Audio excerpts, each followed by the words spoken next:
நாதம் எழுந்து ஓடி உறையும். உரையறதுன்னு என்னன்னா போகவே போகாது. நாதம் எழுந்தோடி உறையும் திருக்கூத்து. இதுதான் திருக்கூத்து.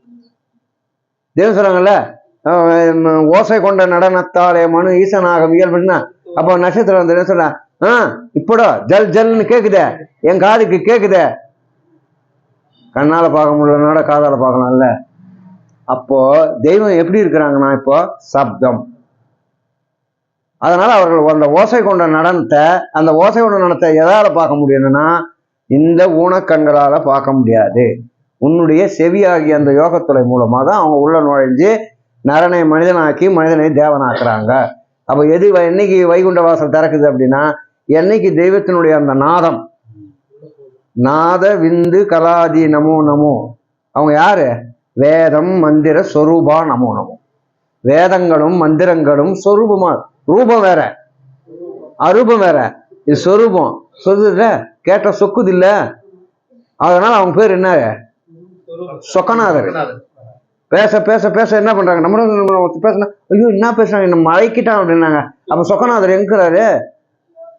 தெய்வம் தான். அவங்க பேசுறாங்கல்ல, அதை கேட்கறல்ல. நீங்க மீனாட்சி பாத்தீங்கன்னா என்ன பண்ணுவோம், மீனாட்சி கையில கிளி வச்சிருப்பாங்க. எதை பார்த்துன்னு இருக்கான்? வாயே பார்த்துன்னு இருக்கோம். நம்ம அண்ணா என்ன சொன்னாரு, அடக்கமாயிட்டவங்கன்னா இஸ்லாத்துல வா பாத்தா ஆயிட்டாங்க. வாயே பார்த்துட்டாங்க, மூச்சை வேண்டாங்க. நம்ம ஜெயவேந்தர் சொல்றாரு, வா பாத்து அப்படின்னா வாயே பார்த்துங்க. அப்ப நம்மளும் பேசணும் என்ன, ஏன்னா வாயே பார்த்துங்கிற அப்படிங்கிறாங்க. அங்க என்ன உத்தரவு வருதுன்னு பார்த்துங்கிறாங்க. அப்போ எப்படின்னா நமக்கு முக்கியம், இந்த மெய்வழிக்கு முக்கியம் என்ன அப்படின்னா வாயும் காதும். ஆசானுடைய வாக்கு நம்முடைய செவி, ஆசானுடைய திருநாவலிங்கம் நம்முடைய காது யோனி. இதுல என்னன்னா இது சிவபோகம், அது தூள சிற்றின்பம், இது பேரின்பம். அந்த சிற்றின்பம் மீண்டும் மீண்டும் நீ போனாலே உனக்கு சாந்தியை அடைய மாட்ட. இங்கதான் சாந்தி முகூர்த்தம் ஆகுது. ஆசானுடைய அருளமுத வர்ஷிப்பானது என்னைக்கு உன் செவியில வந்து விழுதோ அதுதான் நிஜமான சாந்தி முகூர்த்தம். அந்த சாந்தி முகூர்த்தத்துல தீட்டாகி விடுவான். அவன் சாந்தியே அடையல. ஏன் அடையலைங்கிறது தெரியுது. ஏன் சொல்ல, 1 போடுறான், 2 போடுறான், 3 போடுறான், 4 போடுறான். இங்க என்ன ஒரு தடவை தானே கேட்கற, சாந்தி ஆயிடுதுல்ல. நீ எதற்காக வந்தையோ அந்த செயலை நீ ஒரே தடவை போய் அடைஞ்சிட. அப்ப இதுதான் பரபோக இன்பம். இதத்தான் அந்த போகர் சொல்லி கொடுத்தாரு.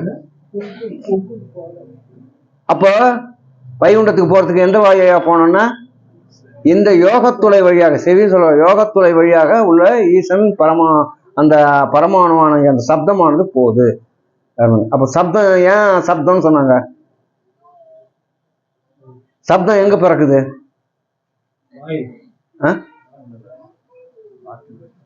வாயில எது வேணாலும் பேசிடுவேன், அதுக்கு முன்ன நினைக்கணும்ல. அப்போ அசைவற்ற நினைவை அசைவுக்கு கொண்டு வரும் பொருளே ஆத்மா.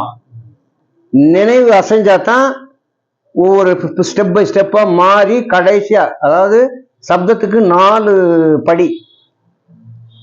ஒண்ணு அசையம், இதை சொல்லணும்னு அது உள்ள நினைக்கணும், நினைச்சாதான் சொல்ல முடியும், நினைக்கலாம் சொல்ல முடியாதுல்ல. அப்ப இந்த சப்தத்துக்கு ஆதாரம் அது, இது பேர் கேளாவொலி. இந்த காதால கேட்க முடியாது, நினைவுல அது உதிக்குது. அப்புறம் என்ன பண்ணுது, ஒவ்வொன்றும் கடைசியா இந்த மிஷினுக்கு வருது, நாக்கு டகரகரம் அடிச்சுக்குது, சத்தத்தை உண்டாக்குது. உண்டாக்குன உடனே இது என்ன பண்ணுது, உன் காதுல வந்து விழுது. காதுல விழுந்ததும் புரிஞ்சுக்குங்க, இது எப்படி அங்கிருந்து வந்ததோ, என்னுடைய நினைவுல இருந்து எப்படி படிப்படியா 4 ஊர் தாண்டி வந்ததோ, அதே போல உன் காதுல வந்து விழுந்து திருப்பி உன் நினைவுக்கு போய் நான் என்ன நினைச்சனோ அது உன் நினைவுக்கு வரும். பேசுறது கேட்கறது இல்ல. இங்க 4 அங்க 4 இப்படி இங்க ஆரம்பிச்சு போயிடும். அதனால்தான் நினைவு. அவர் தெய்வம் எங்க உட்கார்றாங்க, அது சொல்றாங்க, எனக்கு தெரியாமல் நீ நினைக்கணும்னு நினைக்கிறியாடா, என்கிட்ட வந்து பொய் சொல்றியா அப்படிங்கிறாங்க. நீ எங்கு நினைக்கிறாயோ அங்கு நான் இருக்கிறேன், நினைவென்னும் ஜீவ சிம்மாசனத்துல. அப்போ அந்த நினைவு அசைஞ்சாதான் படிப்படியா ஆகி இது சப்தம் கொடுக்கும். சரி, நமக்கு மற்ற ஜீவராசிகள்னா அதுங்களுக்கு நினைவு கிடையாது, மனுஷனுக்கு ஒண்டிதான். அதனாலதான் என்ன பண்றான், நேற்று கடன் வாங்கினேன், இன்னைக்கு கொடுக்குறேன்னு சொன்னேன், நாளைக்கு கொடுக்குறேன்னு இப்போ சொல்றிய. காலம் 3: சென்ற காலம், நின்ற காலம், வருங்காலம். ஏன் சொல்ற? நினைவுல பதிஞ்சிச்சு. நேற்று கொடுத்தான். மாடு ஆடுக்கெல்லாம் கிடையாது. நேற்று எனக்கு என்ன சாப்பாடு போட்டியா, அதை இன்னைக்கு போடுங்க, அந்த மாடு என்ன கேக்குதா? நம்ம என்ன பண்றோம்? நேற்று வச்ச சாம்பாரையே நீ பிரிட்ஜில் வச்சுட்டு சுட வச்சு எத்தாந்து எனக்கு ஊத்துறேன்றோம்ல. அப்ப என்ன பண்ணா? காலம், தெய்வம் கொடுத்த அமானியத்துல முதல் இது காலம். அப்ப நினைவு இருக்கு, காலத்தை பிடிக்கிறேன்.